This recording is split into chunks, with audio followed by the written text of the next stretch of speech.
Good morning. Trump's tariffs are nothing more than a national sales tax on working families. And because of that, Americans are waking up with less money in their retirement accounts, higher prices at the grocery store, and less confidence in the economy. That's what happens when Donald Trump governs by ego and congressional Republicans stand by and let it happen. These tariffs aren't part of any real economic strategy. They're just plain dumb because they hurt working families and there's no plan behind them. Trump's tariffs mean higher prices on everyday essentials, groceries, toys, clothing, appliances, you name it. It's on everything that a working family relies on. In LA, we're still recovering from the devastating wildfires and facing a deepening housing crisis. And you'll hear from my colleagues today, and they will share how these tariffs are hurting families in their own communities. Trump's tariffs will also make it more expensive to build and repair homes. Family-owned businesses, bakeries, and neighborhood markets will also take a hit.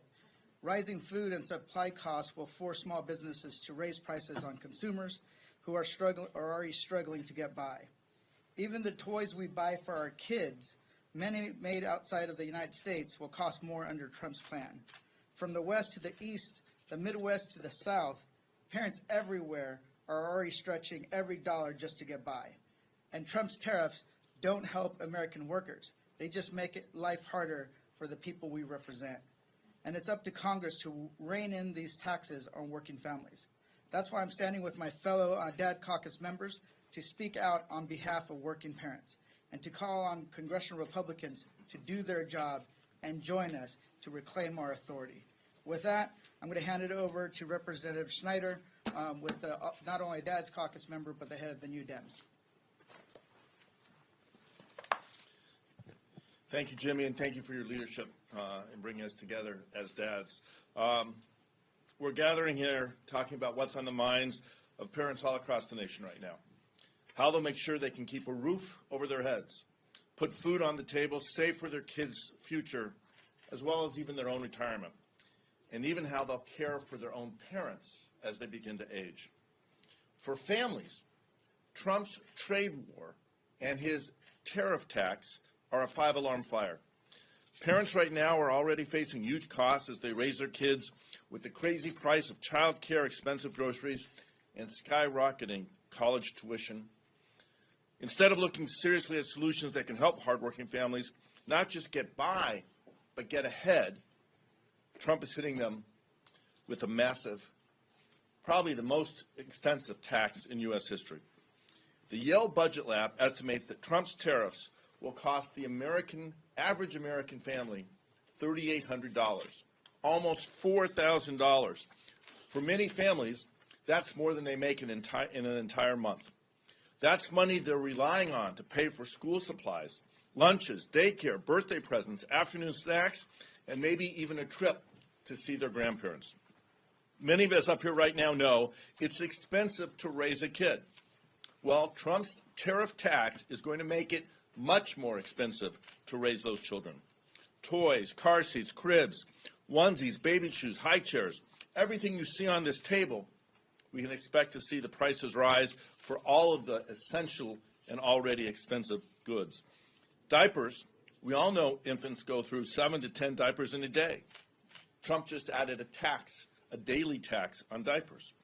American families deserve relief, but instead they're heading to the store in a panic to stock up on these supplies before the prices go up. Our Republican colleagues here in the House could put a stop to this today. They could stop it tomorrow. They could stand up and confront their president from unilaterally setting fire to our economy and creating what is certainly likely to be a self-inflicted recession. I join my colleagues in calling on Speaker Johnson to bring legislation to the floor that restores Congress's authority, constitutionally mandated trade authority, and puts the people back in the driver's seat. And it's now my privilege to turn over to my colleague, Representative Figures.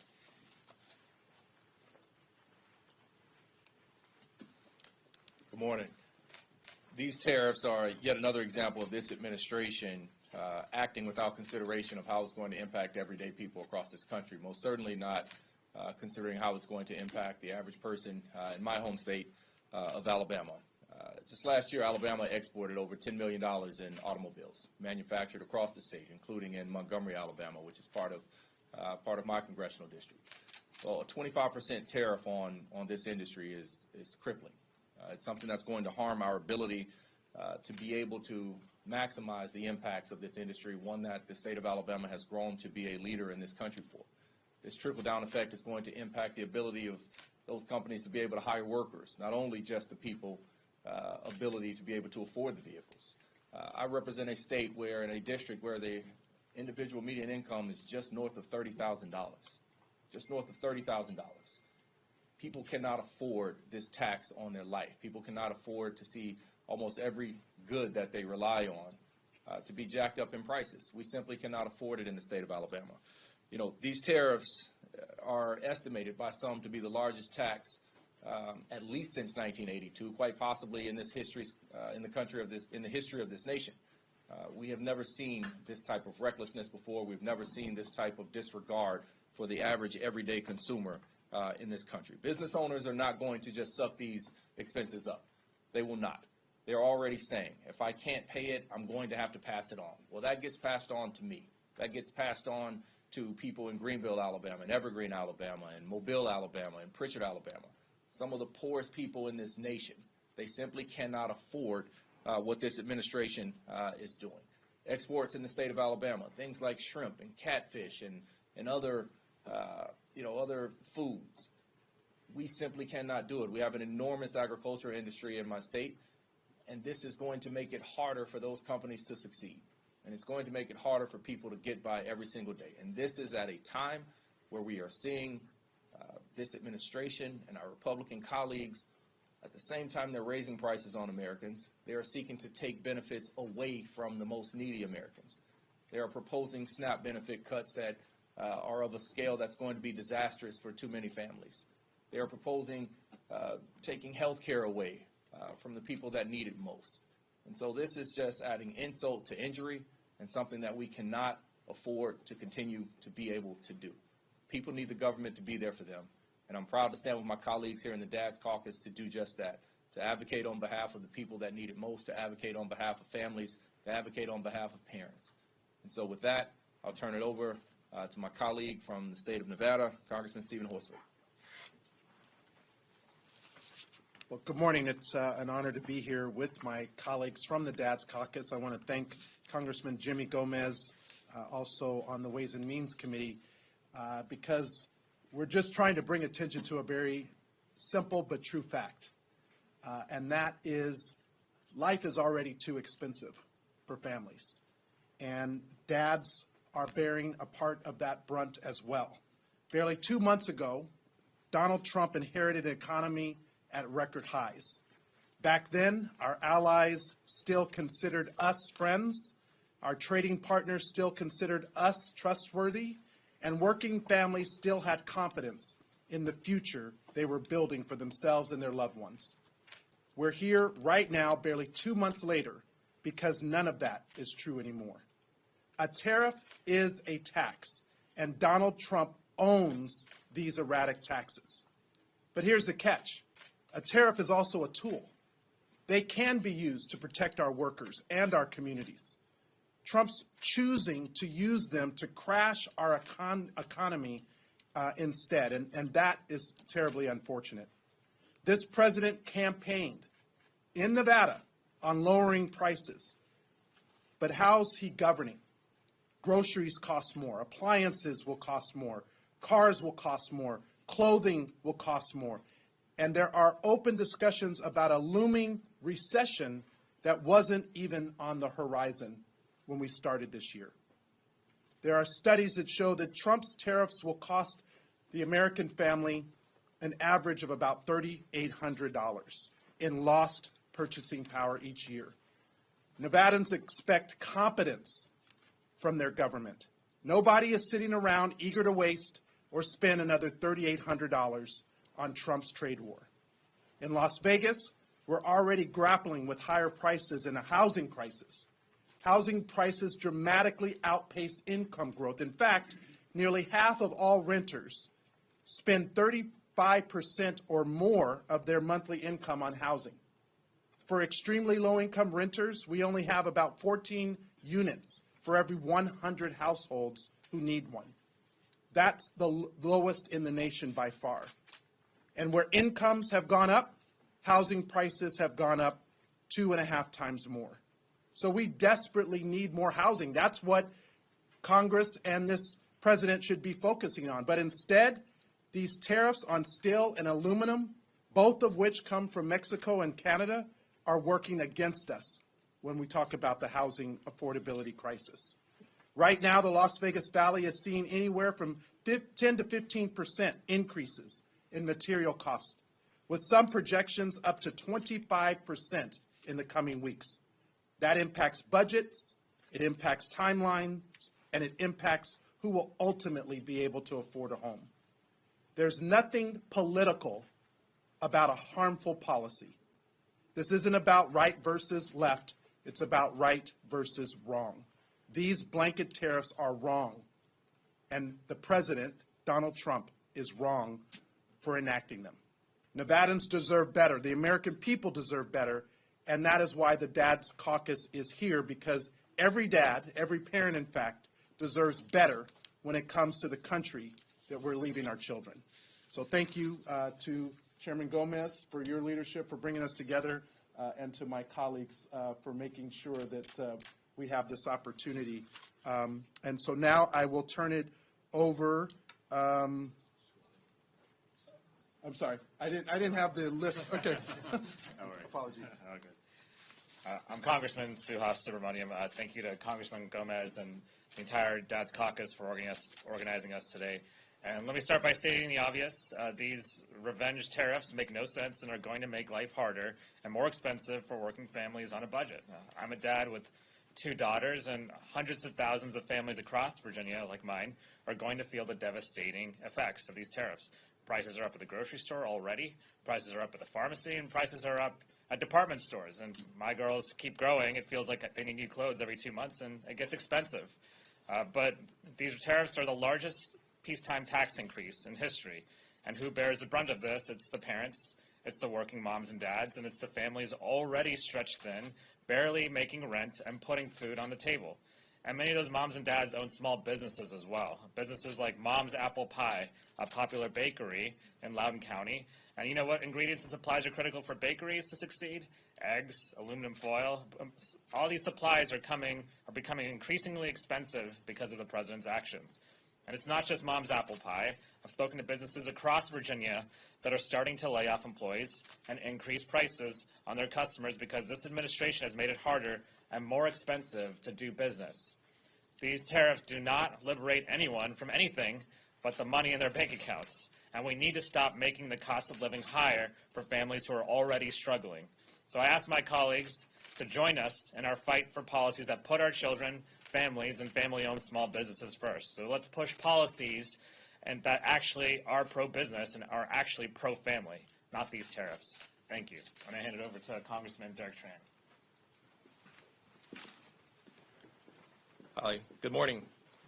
I'm proud to be here with my fellow Dad Caucus members standing up for working families. I myself am a father of 3 young children under 9, and we are extremely worried about these Trump taxes. President Trump tariffs are just another example of the fact that this administration seems to have only one tool in their toolbox, a sledgehammer. Instead of fixing our schools, they dismantled the Department of Education.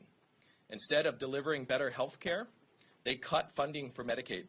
And now, instead of investing in American industry, they impose reckless tariffs that will slow production and raise prices. Companies now face raising costs for parts and materials, making it harder to compete and forcing them to cut jobs or increase prices. Our national security industry, which employs thousands of people in and around my district in California, will be badly hurt. Tariffs on foreign parts are driving up production costs for crucial security systems, hurting our military readiness. If our leadership in defense technology lapses, America will leave our allies out in the cold, while authoritarian regimes gain more power. The facts are very clear. These reckless tariffs mean that Americans will face higher prices, fewer jobs, and a world that is less safe. I welcome my Republican colleagues to work with us to adopt a better policy that actually strengthens our economy and make Americans safer and more prosperous. Thank you so much. And one of the things I want to kind of highlight is some products that are mostly made outside the U.S. As a new dad of a toddler who's 2.5, 99% of all shoes are made outside the United States. On average, a kid, I didn't realize this, they grow out of their shoes so fast that you're constantly replacing them. So an average family will spend about $30 on a pair of shoes. If you go and you try to find like less expensive shoes, maybe you can get down to $15. But over a period of from age 1 to age 5, a family is spending anywhere from $300 to $800 on just shoes alone. Think about that, shoes alone during that 5-year period. That's for one kid. Samari and Derek each have 3 kids apiece, so just times that by 3. Growing up, we didn't have much. We do also, in my district, we do car seat giveaways because this is with nonprofits there because they know that car seats are very expensive. Almost all car seats are made outside the United States. So if we really start looking at how these tariffs are going to impact families with young kids, with the ones that keep growing and need to get their shoes replaced, get diapers every day. A diaper box, $45, right? And that's when you get 2 or 3 of those a month. So it's just going to get more and more expensive, and that's why we're here to talk about it. Also, coffee. Man, parents are going to be very cranky if they don't get their morning coffee. So this is what the real concern. And then what happens is people pull back. They exchange more expensive products for less expensive products, or they cut it out completely. You see revenue decline in small businesses. Those revenues that decline, you're going to have to, then those owners are going to have to decide, hey, do I pull back on hours, raise prices, or cut jobs or positions altogether? That's how we end up in a recession. And that's why we're here to really kind of emphasize that, because it's going to fall mainly disproportionately on people on the lower end of the economic ladder. So with that, if there's any questions to any member. Congressman Horsford specifically, your district and your state relies very heavily on tourism, especially around Las Vegas area. I was wondering if you could talk about what the recession back in the early 2000s looked like for a state that relies so heavily on tourism. Well, thank you for bringing that up. A couple of things. In fact, last week I met with the head of travel and tourism for Southern Nevada and all the major properties to talk about the impact of the tariffs, but also this administration's erratic policies on immigration, specifically around visas. The impact in Canada, for example, is already seeing a decline, and about 25% of the visitors to Las Vegas, the international visitors to Las Vegas, are from Canada. And so, again, this president promised Nevadans when he campaigned that he was going to, lower costs, that he was going to focus on the economy, that he was going to help grow our industries. And, in fact, the opposite is happening right now. Specifically to your question around what happened during the housing collapse in 2008 and the pandemic. Look, for the first time, the Strip in Las Vegas, the doors of our properties closed during the pandemic. That was also during Trump's presidency, the first time. And because he didn't take the responsible actions then, our city paid the price. But just think about that for a moment. Those were unavoidable events. This is a choice. This president decided, apparently with not a lot of advisors around him, to enact these erratic tariffs, misrepresent the trade war with certain countries, including our closest trading partners, Mexico and Canada. And because of that, Americans are going to pay the price. So yes, we are extremely concerned about how this will affect travel and tourism at a time when we thought we were back after the pandemic. I talk to hospitality workers all the time. So now they are worried if we go into a recession, will people stop traveling? And our city is known to be a place where people go even when there is a recession, but not if they can't afford basics like diapers, shoes for their kids, the basics. If they don't have that, there's no trip to Las Vegas. Thanks, Mr. Gomez. Speaker Johnson has made clear as recently as yesterday that he supports Trump's policy. He trusts him to play this out over the course of the long game. And with that in mind, he's not going to put anything on the floor that would restore Congress's authority over trade and tariffs.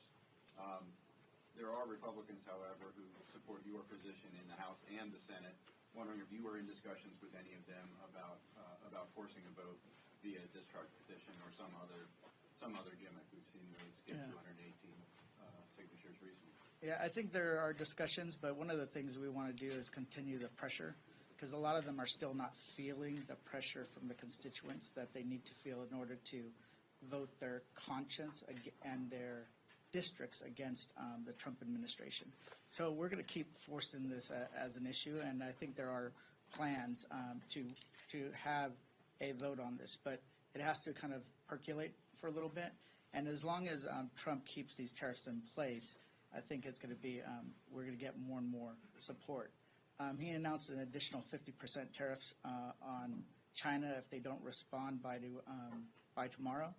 Well, there are some tariffs that have already been in place since his first term, and that Biden increased a little bit. You're going to see those probably go up to 200%. Think about it, 200% tariffs on some goods. So this is going to be, it's going to get really ugly and messy. And in my interpretation, being on two of the committees I'm on, China has been preparing for this trade war since the last Trump administration. They're not, and also, nations don't make decisions solely based on economics. They base it also on national pride. So people don't like to be bullied. Even our neighbors from the north don't like to be bullied. So we're going to keep up the pressure on the Republicans to get more. Because right now, I'm pretty sure if one of them speaks up, it's for political purposes, and they'll get slapped back into place by Trump or Elon Musk pretty quickly. So there's a safety in numbers, so it can't be one or two. It has to be at least a dozen for them to hold strong. Do you want to add something? Thank you. So Representative Gomez and I serve on Ways and Means, which has jurisdiction over trade. And it is not in a recent event that Congress ceded its authority to the administration on trade. It's something that's been happening across time, but it's something we need to bring back. Our biggest challenge is that for the Republicans, they seem to believe that they serve at the pleasure of the president, that as long as they have Trump's trust, they have their office, forgetting that we serve at the pleasure of our constituents, the people who sent us here representing each of our districts. And as they look at the impact that these tariffs are having back at home, whether it is a rural community, farmers who depend on access to global markets to make ends meet, to cover their costs and achieve a little bit of a profit, or it's in urban communities where you're going to see factories shut down or already seeing layoffs in places like Stellantis announced a 900 person layoff. The pain is real, and it's only going to get worse. You look at the products sitting on this table, every one of them is going to be more expensive. My coffee subscription, I got the email yesterday, went up not a little bit, went up 18%. Right? So someone mentioned that if you take away a parent's coffee, they're going to be cranky. I think everyone's going to be cranky as they see those prices rise. Until that pressure is applied to the representatives, saying this is not what we voted for. The election last November was about lowering costs, making it easier for families to make ends meet and get ahead. And what the president is doing is making it harder for families to feed their children, to provide their health care, to put the roof over their head. Until we see that pressure, I don't think we're going to see Speaker Johnson do anything that the president doesn't tell him to do. It's unfortunate. We'll continue to apply that pressure. We need Congress to retake its authority defined in the Constitution, and put us on a track that grows our economy, creates opportunities for the workers of the nation, but does in a way that gives us a chance to access markets around the world. Anybody? quick follow. As you mentioned, the effects have been pretty immediate. So how long do you anticipate that the pressure will take to build? Are we talking days, weeks, months? Well, we are. I think it's the way it's going. It's probably going to take a few weeks. But I think a lot of these members are going back to their districts next week, and I think that people are going to get an earful about these tariffs. And also, there are individuals that are on the right that we disagree with them on almost every issue, from the guy from Barstool Sports to some of these really conservative commentators that were there for Trump and the Republicans and the MAGA movement. Now they're saying this is insane, right? They're not saying they're going to vote Democratic, but the more and more they're kind of bringing this up, maybe it will cause some of these Republicans to flip. People have to remember that the people we need to win over don't necessarily watch our cable shows, read our newspapers, go listen to our podcasts. So we have to go to them, but at the same time, when these figures in that right-wing blogosphere, alternative media start kind of turning on Trump, I think that's going to cause what the movement we need. Anything? Markets just opened up about 300 points up from where it closed yesterday. What's your initial reaction? Not surprised. I think that when people look at bargain basement prices when it comes to some companies, people are going to buy those stocks. My curiosity is what the stock market looks like when China and other countries start actually retaliating with their own tariffs and their own countermeasures. And what's already been lost. And what's already been lost. How is it 10 trillion? I forget what it is. And here's the thing. Trade wars, Trump always said, oh, they're easy to win. Yeah, except when the other side starts firing back, right? And I think that some countries are tired of it. Some are trying to stay out of the way, stay out of the crossfire. But I think in the end, you're going to see this thing escalate, unfortunately. And people are going to lose. I'm going to add something on that, too. What Representative Horsford pointed to. We had a healthy economy at the end of 2024.